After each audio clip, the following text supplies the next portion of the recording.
Hello, and well, Tears of the Kingdom is right around the corner. As of writing this video, it's about 4 days left, and as of filming this, it is 1 day left. Actually, it's about 4 hours left, so that's pretty exciting.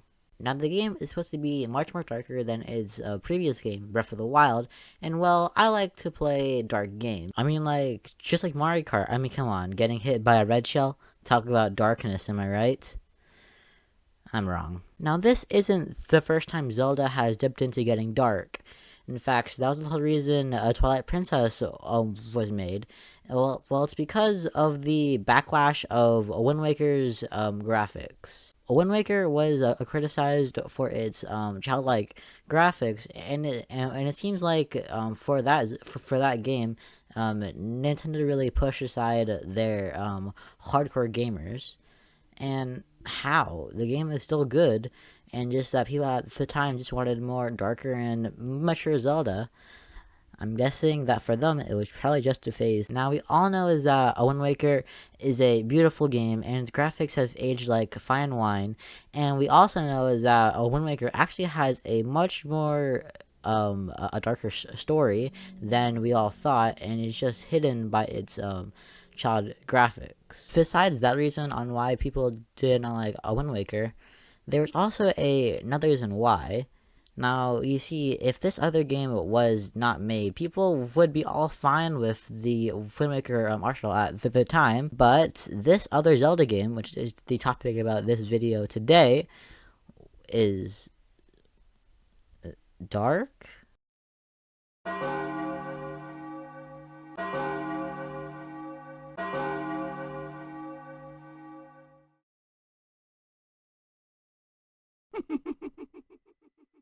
The Legend of Zelda Majora's Mask, released all the way back in 2000. Now, making a game that's supposed to go next to the high expectations as Ocarina of Time, that is no easy task, and can take a toll on someone.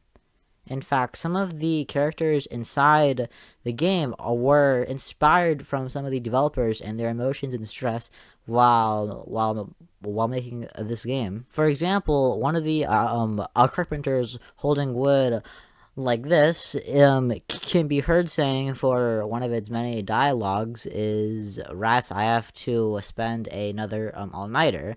This is because many of the developers spent all-nighters completing the game. It's because they wanted to get the game out by its 1 year deadline. This is why I like this game. It likes to show more emotions than, games around this time would not show. Well, it's probably because of technical limitations, but somehow they did it inside this game. Now, one of the best examples, in my opinion, of this dealing with emotions is with the Snowhead village. Now, I will be spending time with spoilers, but this is your only warning. You can click off. Please don't. Now, in this village, if you go on top of a mountain, I'm gonna tell you what it is, but you'll only meet the ghost of of their leader inside the Snowhead village, King Darmani. What? No. But he is dead, and well, he tried to fight the dungeon boss, but he died while trying to kill him. Now, if that is not a dark already, then I don't know what is. But as it goes, he is pleading with you to bring him back to life. Is because he wants to help his people, who are Gorons that need to eat rocks to survive. That may be odd, but it's Zelda.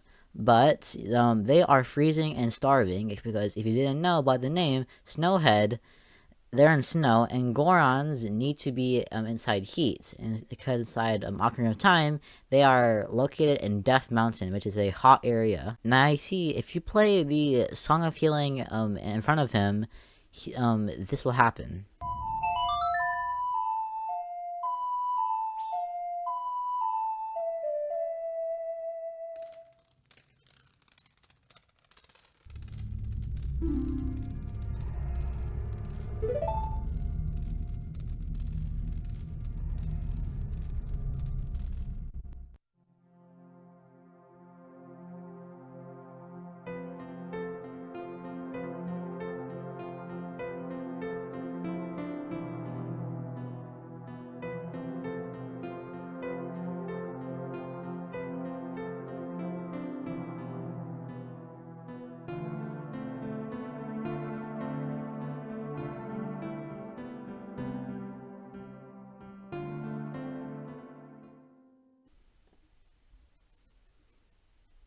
Dang. Wait. Dang, that is actually kind of dark. I'm not crying, you are. Now, Dormani is one piece of the puzzle to a huge theory about the game Majora's Mask representing the 5 stages of grief. Now, Clockdown represents denialism is because the people inside the town are in a denial that the moon, which if you didn't know, if you didn't look up for the whole entire game, if you played it, has a moon and it will fall in 3 days. Now, the people in Clocktown are in denial. It's because they don't think is that the moon will crash into them. But if I saw a moon with a angry face, I would say, Dad. Oh, sorry. I would probably move out of there. Deku Pals represents anger is because they blame a innocent little monkey that is trapped by the Deku Pals is because they are angry is that their princess was kidnapped, and they believe is that if they blamed and killed the monkey is that all their problems would be solved. Snowhead Village represents bargaining. It's because, like I said earlier, is dead King Darmani wants to help his people, but sadly he can't because he's a ghost. So he begins to plead with you to kind of like help him bring him back to life so he can save his people. Great Bay means depression for the game is because inside the game, it's there's a in-game band called the I forgot what it's called, but the lead singer Lulu lost her voice and so she can't sing, and the reason she lost her voice is because the pirates in the game who are just aguritos to a Zelda fan. They stole her eggs, so she fell into a deep depression. And also, I'm not sure about this because I didn't really dig deep into the depression part of the theory. Is that Maui? I think he's called. He died in the game, and now she did not know that yet. So she is still wondering when he will come back because the last words he said to her was that he was going to save their eggs. Spoilers. Okay. Iconic Canyon means acceptance, but I kind of see Stone Tower Temple as the one that represents acceptance. And I see inside Stone Tower Temple, you are going up on things because they are objects, and well, you are literally and figuratively rising up from grief. And well, since this is the final stage, that represents acceptance. And I'm actually not sure because my theory is that the 5 stages of grief is kind of linked to the Link is dead theory, which I kind of believe, but also don't really believe. Now that theory is that Link is dying, and that all of the characters that I see inside the game were people that he met in inside Ocarina of Time. And well, there's actually a good reason on why they're inside the game.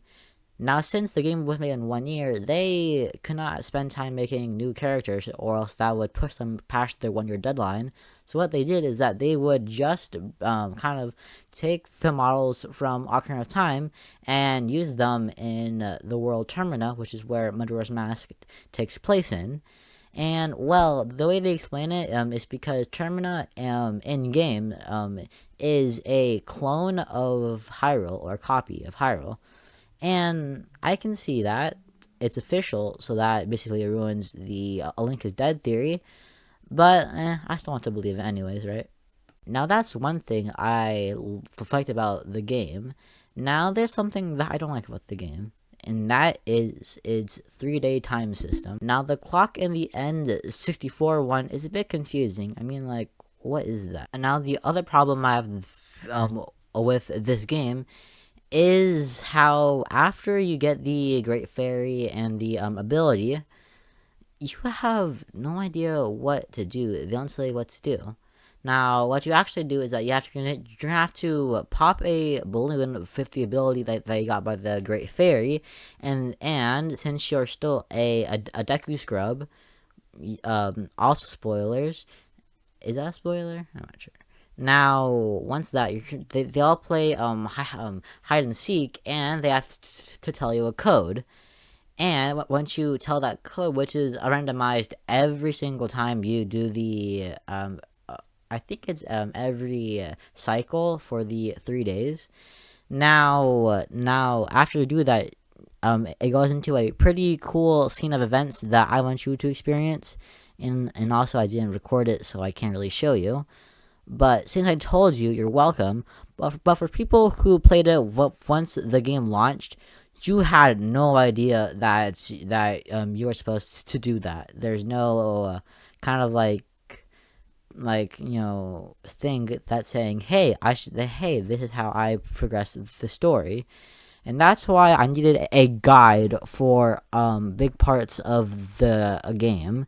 In fact, when I'm in a very stressful part of the game, like for example, if I have a 1 day left, I'm gonna have to look back and forth to my guide, then to my game, which after a while gets a bit tedious.